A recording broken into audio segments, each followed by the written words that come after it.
What do you desperately want right now? I generally have an incredible job, it just happened to be a garbage/sexist crew we had to work with. In the over 10 years I've been working as a metal fabricator, I've never been harassed, grabbed, and disrespected as much as I had been there. I found out this morning my crew walked off-site in protest and my union is refusing to go back until the other guys are removed. Edit. Forgot to mention that I'm a female metal worker. Normally, it's not something that's really necessary to address when explaining things, but it's probably an important detail in this. Grabbing me, one older guy was fingering his belly button while he watched me move around on the scaffolding.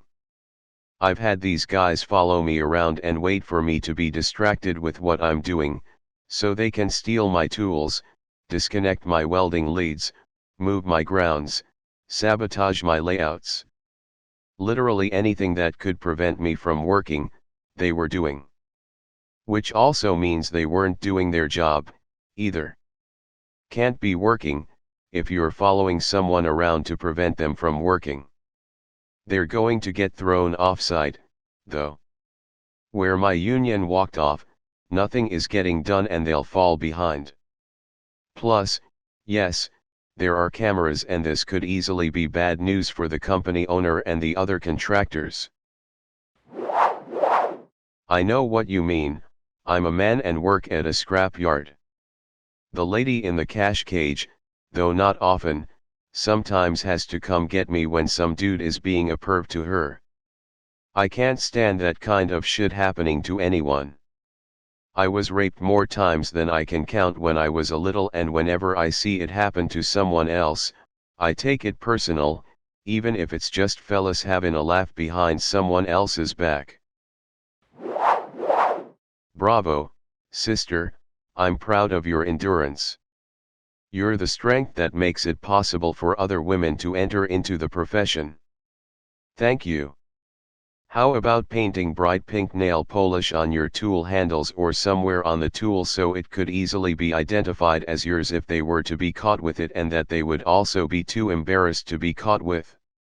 I do that with some of my home DIY tools and they're less likely to disappear when hired helpers are on the property. Winky face. I'm pulling for you. I was diagnosed with a liver cancer growth 10 years ago. I was lucky in the sense the entire mass was growing off of the end of my liver, and it wasn't growing into it or any other organ. I'm not a drinker either.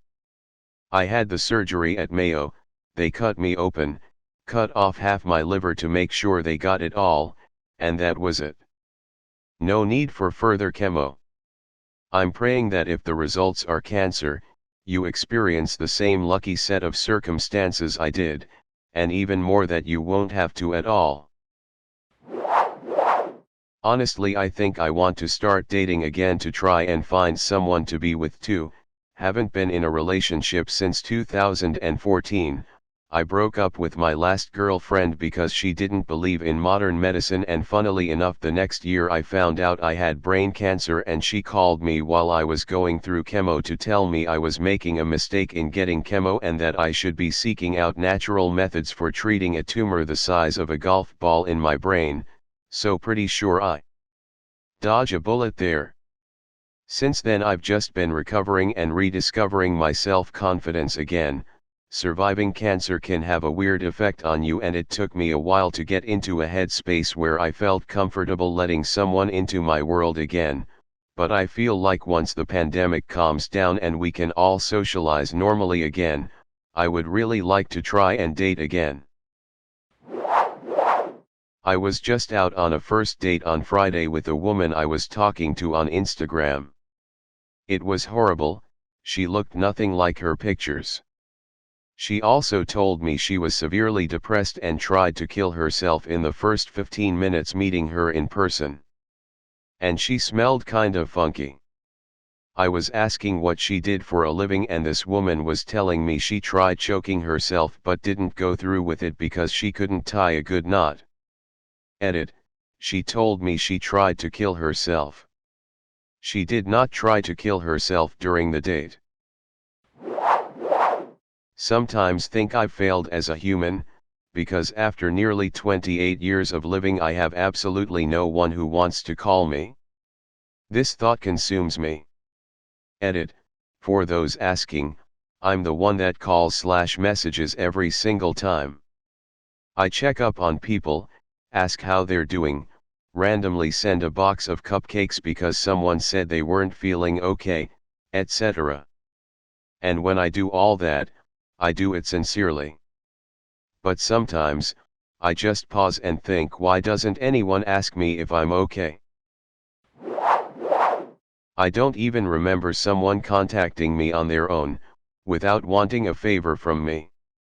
In the past, when I was younger, I used to push such people out of my life thinking it was just not worth it when I'm the only one doing something in a friendship, and then after I kicked them out, I saw it had zero effect on the person, rather they don't even realize I stopped talking. But now, even though it's pretty much the same, I know if I stop talking I'll end up completely alone. It's difficult to find people once you're working. Or so I feel. I think it comes down mostly to apathy and anxiety. But it's kind of unfair in friendships when one person is the one who initiates contact, and it's normalized because, well, everyone gets tired, everyone gets anxiety, everyone has to expend energy to maintain relationships. It's not like it's easy just because you may be more extroverted, it's still work. I'm fine with being that person for some friendships, but with others, if they are really never putting in energy, that's fine. Sometimes I won't see them for a few months or a few years. Maybe I'll get up with them at some point in the future. Oh well. I'm late 20s and my friends don't even have kids, and neither do I, and it's already gotten pretty bad, especially with COVID and all. Sad times for everybody. Probably just easier to surf Reddit and watch TV than put work into relationships. Today is the day my son gets a park bench in his name. He passed very recently. My beautiful bright bug hunting outdoor loving 8-year-old prince is no longer with us. Today in his honor a park bench gets placed. I wanted so badly to go there and bring some of his ashes with his sister. But I just didn't have the gas money. Everything has fallen apart since we lost him, but slowly we are building back up. I'm just heartbroken. I wanted to be there, even for some closure. I don't know. It's just that desperate feeling. Love you, son. I know exactly what to do. Make you/Jmud21 feel wanted. Think of fish. How they swim, how they act. Think of their movement, their flow. Try to mimic that flow. Envision and become the fish. Find a fish, now, either in the wild or in an aquarium. For the best results, find a salmon. Establish a mental and spiritual connection with that fish. Have a conversation with it, begin to understand its needs and desires. After you've completed that conversation, you've done it. You've become a fish. Summon you/fish_fucker69 and you will be wanted. Ignore the name, it's not important. I had to take a break from my circle of friends 3 years ago in order to get sober and start making better decisions in general. One of those people was my closest friend for right about 6 years. Things got really complicated between us just before I left, at least they did for me. Emotionally, there was drunken tomfoolery and kissing and other things. He doesn't do emotions well and isn't great at communicating. Meanwhile, I experience way too many emotions and wasn't great at communicating. The combination equals me slowly dying on the inside for the better part of 2 years. Ultimately, I wrote him an email telling him I had to distance myself from him for a while, at least during rehab and maybe for a little while after. Seeing him, trying to hang with him, posting on social media alongside him, all of that was just going to keep the pain fresh. So, I more or less disappeared from his world for a while, but with warning, I must emphasize. I never heard another word from him. Not a good luck, not a fuck you, not an I understand. Which in the beginning I thought was just him complying to AT. Thing is, once I was out and back on my feet and feeling strong enough to resolve things, I found he'd moved out of state. So I wrote him a letter explaining that my leaving wasn't his fault and that I missed him and wanted to try being friends again. I was excited to, since I felt like a new person and a better friend. A mutual friend who was local to him put the letter right in his hands. Nothing. No reply. It's been 3 years of total silence. I can handle him hating me, or writing me off. I really can. I can accept that friends come and go. But never knowing why, and never being able to at least say goodbye and part ways mutually. It still aches even today. I'm still grieving, and I don't really know how to stop. ETA, and on top of all this, the hurt regularly fulminates into anger, internally, and that really sucks most of anything. I don't like being angry or bitter, and I definitely don't want to be angry at him. But, I am and I, yet again, don't know how to stop. A fucking pumpkin spice latte. Pumpkin is one of my all-time favorite flavors. I wait patiently all year. I don't go all crazy the first day the pumpkin stuff comes back because I don't want to wait 3 hours in line. It's not that important to me.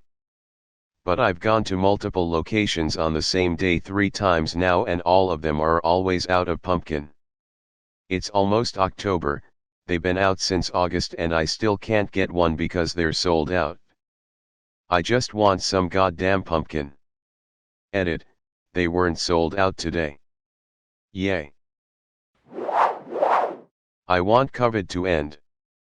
Not because I want to go to restaurants, or visit different countries, or go to concerts. I see COVID every day. My patients are fairly young, 20 to 50 mostly, and they are dying. They are struggling horribly, and it's so painful to watch. They die alone and afraid. I can't do this anymore. When I have days off, I check the obituaries, and I see their names. The sound of the alarms going off haunts me. Then I have patients that aren't as sick, that will walk out of the hospital. They tell me it's all fake, no one is dying, it's all lies. This is right after I took a 20-year-old to the morgue. PPE is hot and uncomfortable. I get that wearing a mask sucks, but some people only have to wear one for maybe an hour while in the store.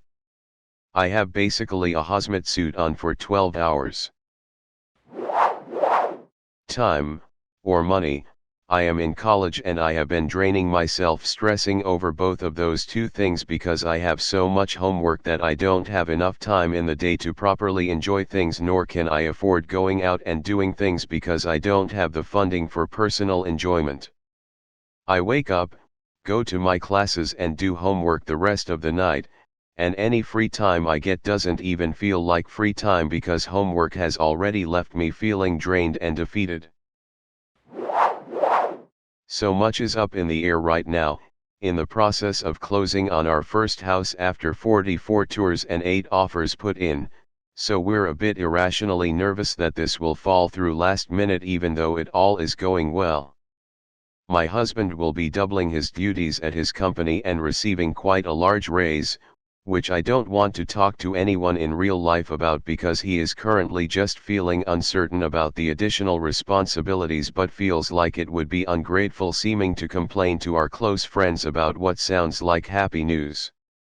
We may be able to pay off all our credit card debt within months instead of years, and we can save more money and build better retirement investments. We make enough now that, While it would be great to speed up the debt repayment, we are already chipping at rates we never have in 15 years. We can order some food out, we no longer have to buy the cheapest items at the grocery store. We can pay our bills every month. Years back there were some times that wasn't the case. We aren't rich by any means, but we have enough to meet our needs and have enough to save and have fun too. I just want to see us 6 months from now and make sure he's happy. Because that's the most important thing.